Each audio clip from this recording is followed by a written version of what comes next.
The test is in 4 parts: Part 1, Part 2, Part 3, and Part 4. Now look at Part 1. Part 1. A man wants to find out about taking part in a dragon boat race. Listen to the conversation between the man and the woman and answer the questions. First, you have some time to look at questions 1 to 5.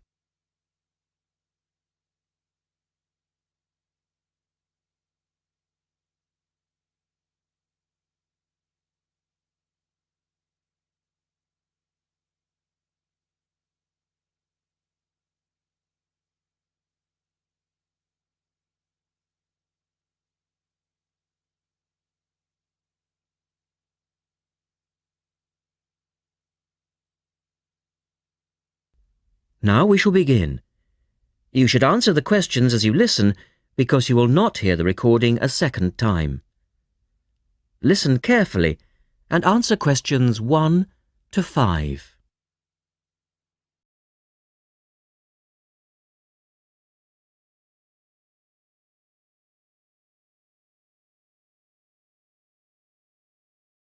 Scope Charity Office. How can I help you? Oh, hello. I'm ringing about the dragon boat race that you're asking people to take part in. Oh, yes. We still need a few more teams. Are you interested in joining the race? Yes, we want to enter a team, but we don't know anything about it. Could I ask you for some more information first? Of course. I don't even know when it's being held. It's taking place on the 2nd of July. Is that a Saturday? No, it's a Sunday. It's a much more popular day and more people can take part then. Right. And where's it being held? At the Brighton Marina. Oh, I'm an overseas student. Could you spell that for me? Yes, it's Brighton Marina. That's Marina. Do you know where it is? I'm not sure. It's a couple of miles past the Palace Pier. Oh, yes, I know it. You take a right turning off the coast road, or you can cycle along the seafront. That's good. What time does the race start? Well, the first heats begin at 10 a.m, but you need to register half an hour before that, at 9:30, and we really recommend that you aim to be there by 9. It's a good idea to arrange a meeting place for your team. Right. And the race is to help raise money for charity? It is. We're asking every team member to try and raise £35 by getting friends and or relatives to sponsor them. Every crew member will receive a free tournament T-shirt if your team manages to raise £1,000 or more. Oh, that's quite good. Also, we're holding a raffle. Every crew member who takes part in the race this season will be entered into a free prize draw. Oh, what's the prize? It's pretty good. It's a holiday in Hong Kong. Sounds great. The man asks for more information. Look at questions 6 to 10.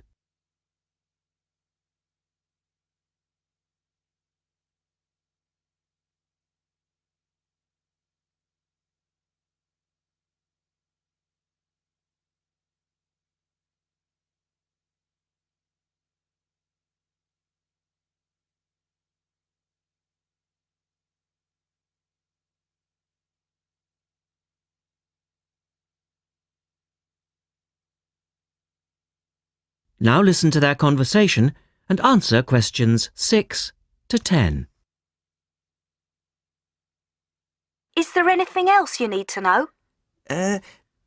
Could you just tell me a little bit more about the teams? Well, you need to have a crew of 20 people for your dragon boat, and you then need to agree on who's going to be the team captain. That will probably be you. Fine. I've got a group of 20 people who are interested. Do all the team members have to be a certain age? Well, there's no age limit as such, but if you have a team member who's under 18, then they have to get their parents' permission to take part. Yes, that makes sense. It isn't dangerous, but we do have boats that turn over in the water, and for that reason we need to insist that everyone wears a life jacket as well. And you can hire life jackets from us when your team arrives. What do you advise people to wear? Well, most people wear a t-shirt, shorts and trainers. I certainly wouldn't recommend that you wear jeans or boots. In fact, it's a very good idea to bring some spare clothes. Okay. It can get quite cold and wet if the weather's bad, and there's quite a bit of hanging around, especially if you qualify for the semi-finals or the final. I see what you mean. Have you got a name for your team? Oh, not yet, no. Well, you need to decide on one and then put it on the entrance form, which I'll send you. Oh, okay. So, if you'd like to give me your address, I'll be happy to send details first class.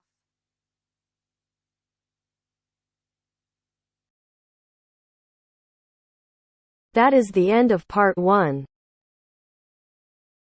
You now have half a minute to check your answers.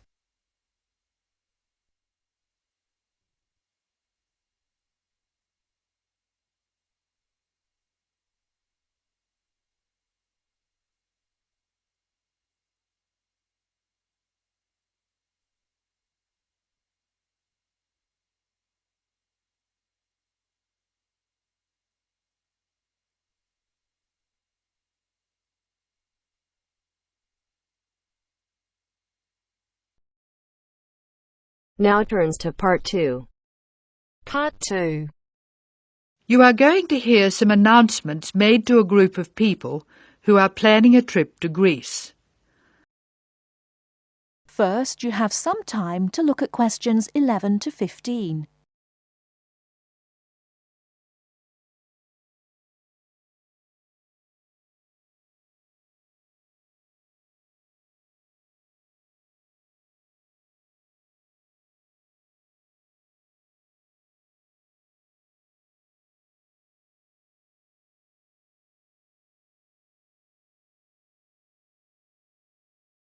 Now, listen carefully and answer questions 11 to 15. Good morning, everyone. I'm getting very excited about this trip to Greece, and I'm sure you are too. As you know, we didn't have all the details at our last meeting, but I can give them to you now. We'll leave London Gatwick Airport on British Airways next Wednesday. Please be sure to be at the airport by 6:30. I know it's early, but our departure time is 8:25 a.m. We're quite a large group and we don't want to have any hassles. Please be sure to have all your travel documents ready. We'll arrive in Athens at 2:25 in the afternoon and there'll be a vehicle there to meet us. It'll be a full-sized coach so everyone can travel together. We'll spend 3 full days in our hotel in Athens, although we're only being charged for 2 nights accommodation, which is good news. The second day we'll go to the National Archaeological Museum to see the enormous collection of ancient Greek works of art, antiques, statues, a brilliant display. We'll eat out at a typical Greek restaurant on Thursday night. It's going to be a very busy time in Athens. Friday morning and afternoon we'll visit historic sites, but we have nothing planned for the rest of the day. On Saturday we're off to the islands, the Greek islands of ancient myth and modern romance. Now the big news. At first we thought we'd take the ferry, but we've been very lucky to secure a sailing boat, which is big enough for all of us. I'm really excited about this part of the trip because we'll see the islands to the best advantage and we'll be able to cruise around and sleep on board. We'll get off at different islands and for one part of the trip we'll have people playing Greek traditional music actually on board with us. Now I'll pass out a brochure with all the details. Before you hear the rest of the talk, you have some time to look at questions 16 to 20.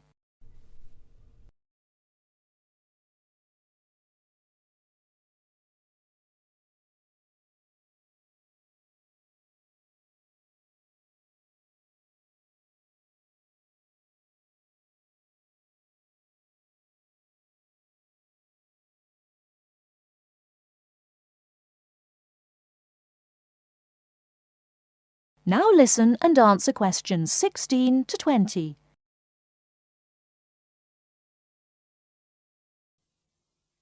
A lot of work has gone into organising this tour, and I'd like to thank in particular the travel agent who got us a really good deal, and the people at the British Museum who offered us such good advice. Trips like this only happen because of the hard work of really expert people. As you know, we have planned a gathering for when we return. I have a list of things which the committee would like you to bring to the party. They are your pictures and something to eat for everyone to share. You are almost bound to have people ask what we have in common and why we're travelling as a group. I suppose the answer is that we're interested in learning about old societies and vanished cultures, and we all enjoy travelling. Of course we enjoy fine food too, but that's not as important. Oh, I nearly forgot the last piece of information. You'll see there are labels which I have passed around for you to put on all your luggage. Could you fill them in, please? On the top line, please write Greek tour, and on the lower line, write in block letters, I mean uppercase, the letters AA and the number 3. That's AA3.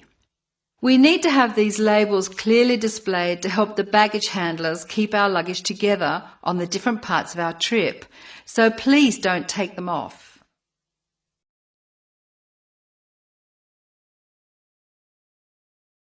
That is the end of part 2. You now have half a minute to check your answers.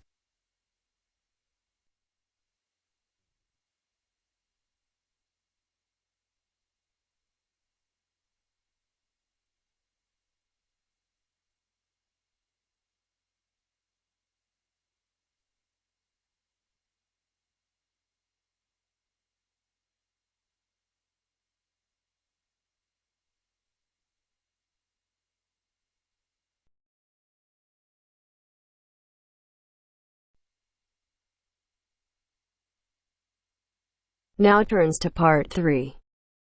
Part 3. You are going to hear a conversation between a moderator and 2 students.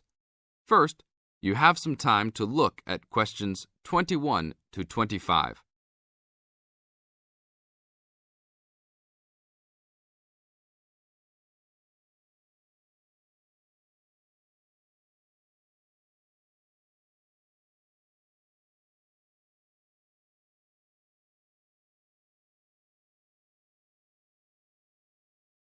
Now listen to the tape and answer the questions.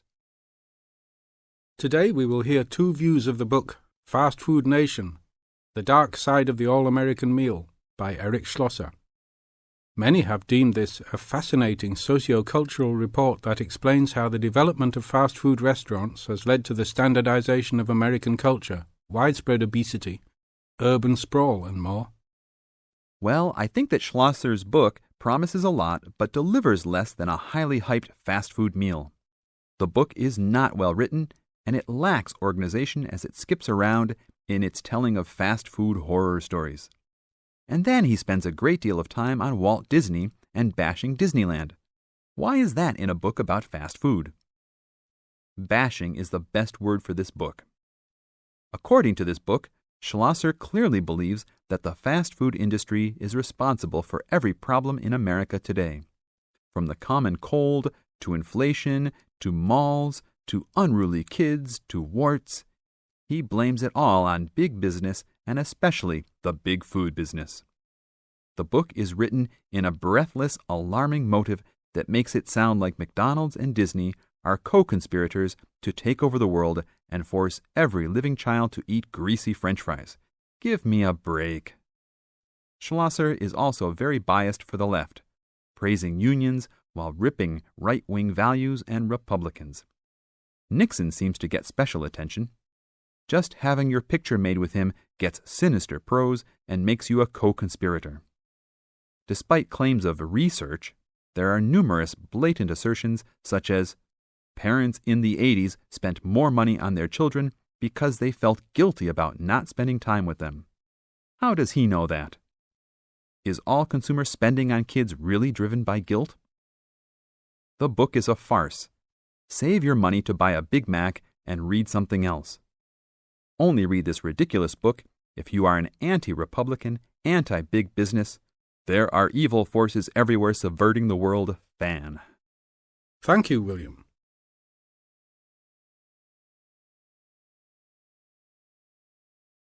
Now look at questions 26 to 30.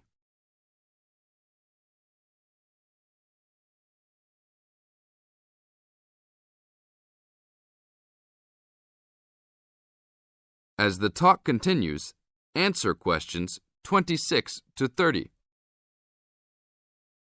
Now we'll talk to another person with a very different assessment of this book. So, Jenny, what did you think of Schlosser's book? Wow, where do I begin? I thought that this book was very informative, very well researched, and a very easy read.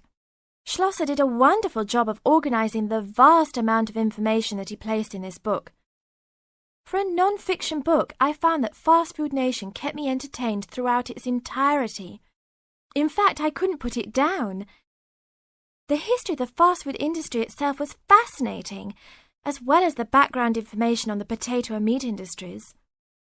The first-hand accounts given by people who work for the fast food industry, as well as the meatpacking and potato plants, added to the reality of the points the book was trying to make.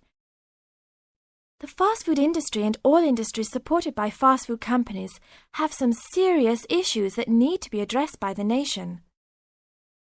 In addition, Schlosser does an excellent job of pointing out the dangers of not only working for these businesses, but eating food supplied by them. It's scary to think about the dangers lurking behind the counter at your local fast food chain. This book really opens your eyes to some health hazards that all of America should be aware of. Everyone should read this book. It will change your eating habits and the way you view large fast food corporations.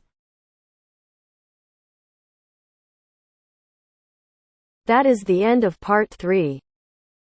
You now have half a minute to check your answers.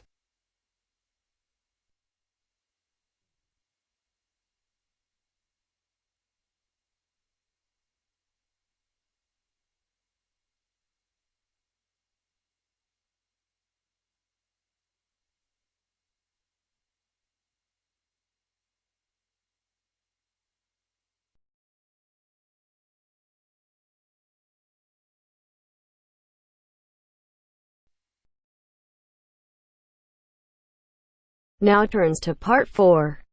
Part 4. You will hear a lecture about the Inuit Eskimos of Alaska and Canada. First, you have some time to look at questions 31 to 40.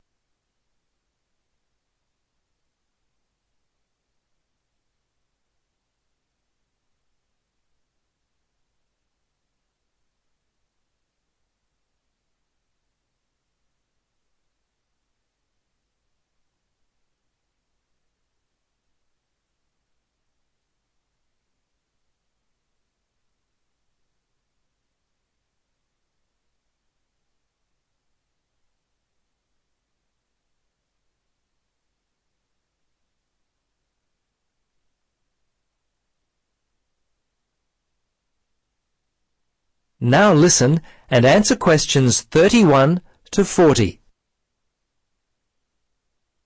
Good afternoon. In our lecture today, we will continue our study of people who inhabit the northernmost regions of the world. Our focus will be on the native inhabitants of Alaska and Canada, the Inuit Eskimos.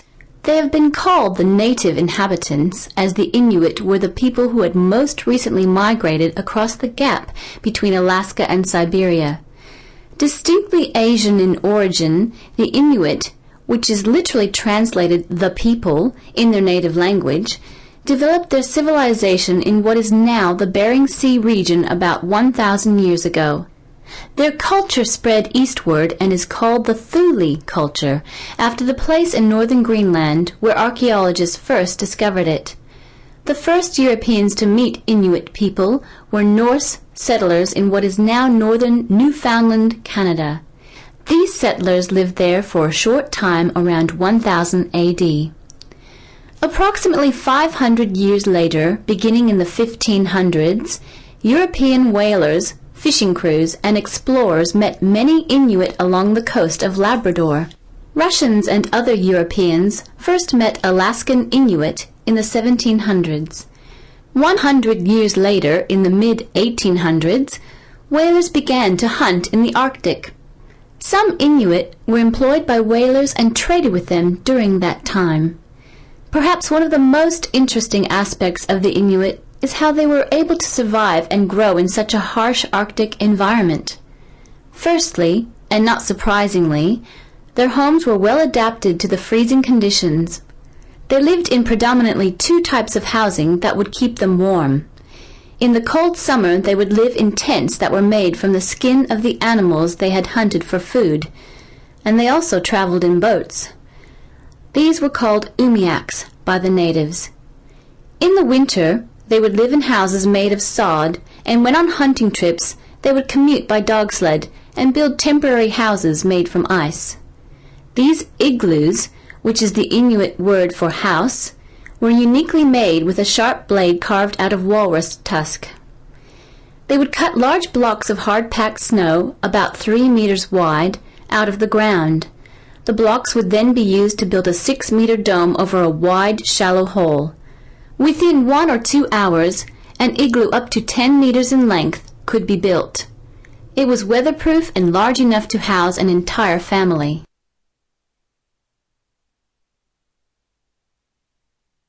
Very early in their history, they managed to develop the technology to hunt the huge bowhead whale, which was the staple food source for them at that time. They also hunted walruses and seals. On land, they hunted polar bears, moose, and various other game. The harsh environment in which they lived meant that a steady supply of food was often difficult to come by. Therefore, the Inuit were a people constantly on the move, looking for food, which meant that their dwellings had to be easily built and easily dismantled. They inhabited the wide open land and, as such, moved freely around it in search of food. Today, the traditional way of life has basically ended for the Inuit. They live in wooden homes rather than in snow houses, sod houses, or tents. They wear modern clothing instead of animal skin garments. Most Inuit speak English and Russian.